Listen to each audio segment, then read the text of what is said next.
Here are 5 things to consider when selling your business. Number 1, don't let performance slip.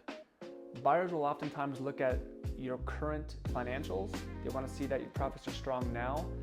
Yes, they'll look at years past as well. They want to see that you've had some profits over the last multiple years, but it's very important that they see that you're still going strong. If you take your foot off the gas, if you lose momentum, oftentimes you're in the sale process even, your business may get devalued and you'll sell it at a lower price. We've seen a lot of businesses fall through because profits are slipping during a sale. So just make sure you keep the momentum going, operating the business as if you're not going to sell it. Number 2, confidentiality is key. Telling employees too early sometimes can cause panic. Some staff may leave. It may cause a morale dip in the business.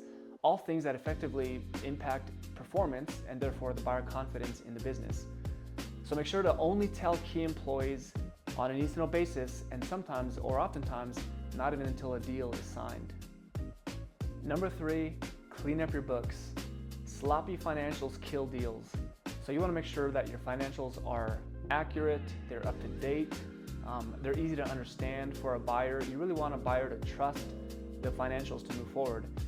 So if you need the help from a bookkeeper or a CPA, we've often recommended you have somebody help you with this process just for the sale.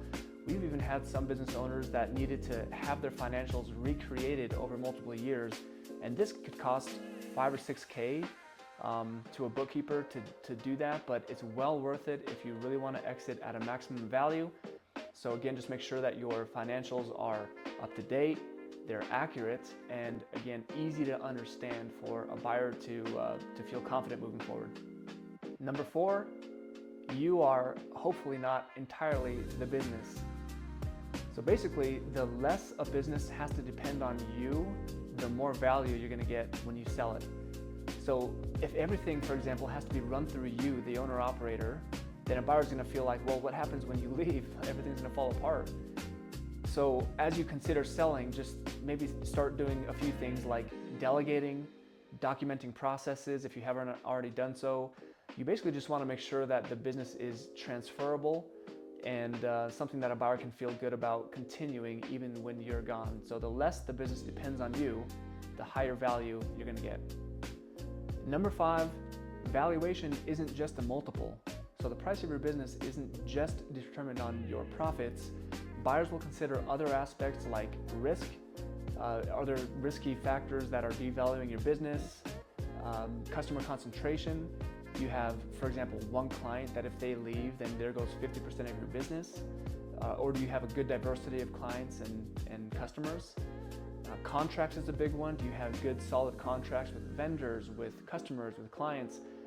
If you don't, that could be devaluing your business. Brand strength. Do you have a good reputation in your community? Do you have good, strong Google reviews? A buyer will definitely want to look at that. And then, is there growth potential for your business?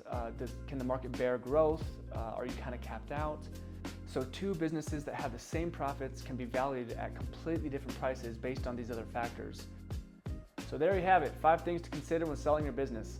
Hopefully that was helpful. If you want to go into more detail on any of those points or anything else, feel free to drop a comment. We'd love to engage, and we'll talk to you soon.